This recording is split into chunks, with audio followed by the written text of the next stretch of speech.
जय श्री राधे। प्यारे श्रोताओं, आइए श्री राधा कृष्ण लीला परिकर के इस भाग में कुरुक्षेत्र में मिलन की मधुर एवं रसपूर्ण लीला को श्रवण करें। श्री कृष्णचंद्र मथुरा से द्वारका चले गए। दिन, पक्ष, मास, वर्ष के क्रम से वह शतवर्ष वियोग की अवधि भी क्षीण होती हुई पूरी हो गई। अवश्य ही भानु किशोरी के लिए तो शतवर्ष का एक एक क्षण कल्प के समान बीतता था। श्री कृष्णचंद्र भी स्थिर रहे हों यह बात नहीं, केवल रुक्मिणी, सत्यभामा आदि पट्ट महिषियाँ ही जानती थीं। वृषभानु नंदिनी को उनके प्रियतम श्री कृष्णचंद्र एक क्षण के लिए भी नहीं भूल सके। यहाँ भानु किशोरी में मोहन भाव उदय होता, वहाँ रुक्मिणी के परख पर श्री कृष्णचंद्र मूर्छित हो जाती। द्वारका में श्री कृष्णचंद्र की लीला की यह दैनंदिनी घटना थी। समय हो चुका था, इसीलिए उनके अनुरूप तैयारी होने लगी।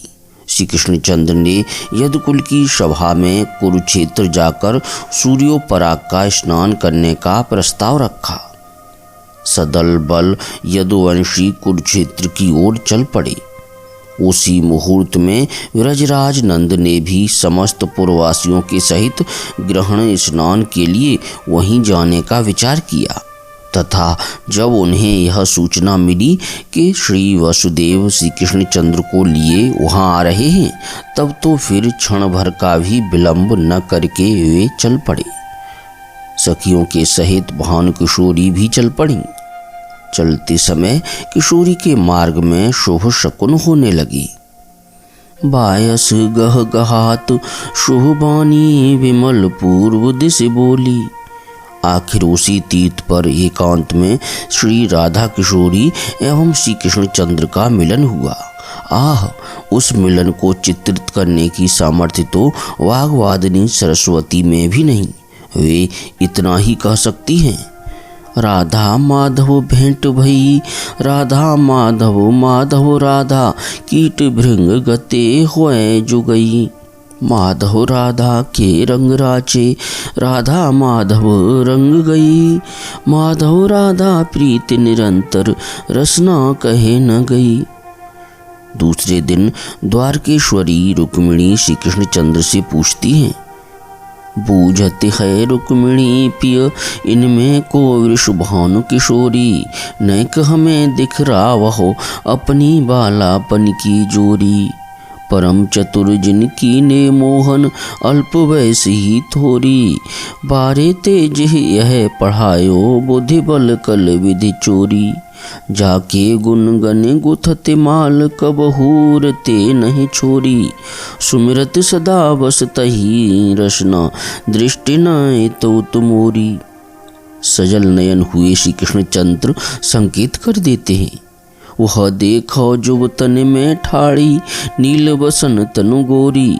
सूरदास मेरो मनो बाकी, चितवन देखे हरिओरी।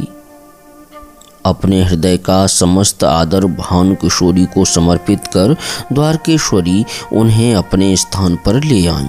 वृंदावनेश्वरी एवं द्वारकेश्वरी एक आसन पर सुशोभित हुई। रुक्मिणी राधा ऐसे बैठी, जैसे बहुत दिन की बिछुनी एक बाप की बेटी। एक स्वभाव एक लय दो, दो हरि को प्यारी। एक प्राण मन एक दोहिन को, तनु कर देखियत न्यारी। निज मंदिर ले गई रुक्मिणी, पहुनाई विधि ठानी। सूरदास प्रभु तह पग धारे, जहाँ दो ठकुरानी। आतिथ्य ग्रहण करके राधा किशोरी अपने विश्रामागार में चली आई। प्यारे श्रोताओं, अर्धनिशा का समय है। श्री कृष्णचंद्र परख पर विराजित हैं। सती रुक्मिणी अपने स्वामी की पाद सेवा अर्थात पैर दबाने की सेवा करने जा रही हैं। यह क्या? श्री कृष्णचंद्र के समस्त चरण तल, गुल्फ, चरणों की अंगुलियां सभी फपोलों से भरे हैं। रुक्मिणी थर थर कांपने लगती हैं। उनका मुख अत्यंत विषण हो जाता है।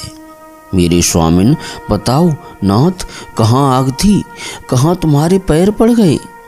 दासी की वंचना मत करो।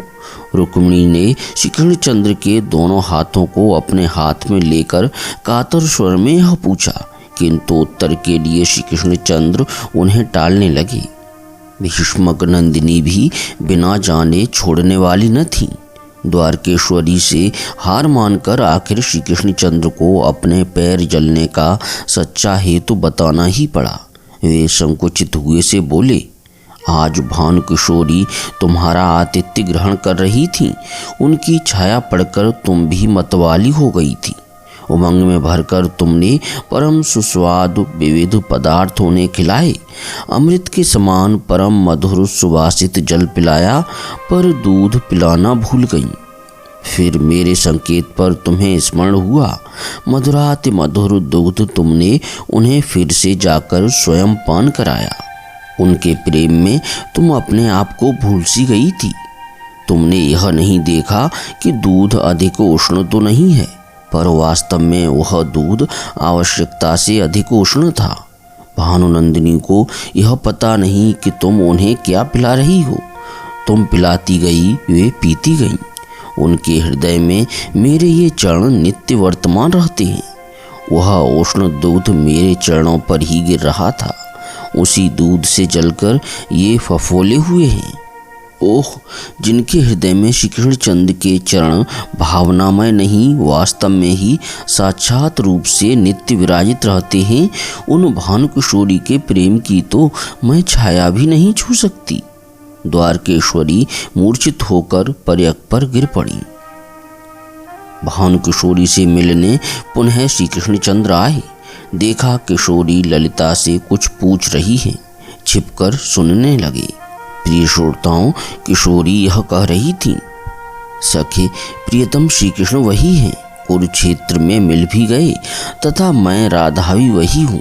हम लोगों का मिलन सुख भी वही है, तथापि मेरा मन तो प्रियतम की मधुर पंचम स्वर में भरती हुई वंशी ध्वनि से झंकृत कालिंदी तीरवर्ती वृंदावन को चाह रहा है। मैं चाहती हूँ बहन, वृंदावन में प्रियतम को देखूं। यह सुनते ही श्री कृष्णचंद्र सामने आ जाते हैं, भानुकिशोरी को हृदय से लगा लेते हैं।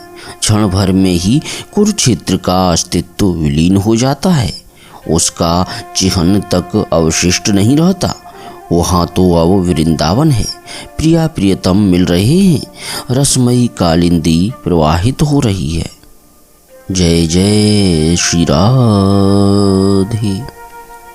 प्यारे श्रोताओं, प्रीत रसावतार परम पूज्य श्री राधा बाबा द्वारा रचित श्री राधा माधव लीला पर करके अगले भाग में हम जिस स्थान पर ब्राह्मण पत्नियों ने श्री कृष्णचंद्र को अन्नदान देकर तृप्त किया था, वहाँ की अंतर्धान लीला को श्रवण करेंगे।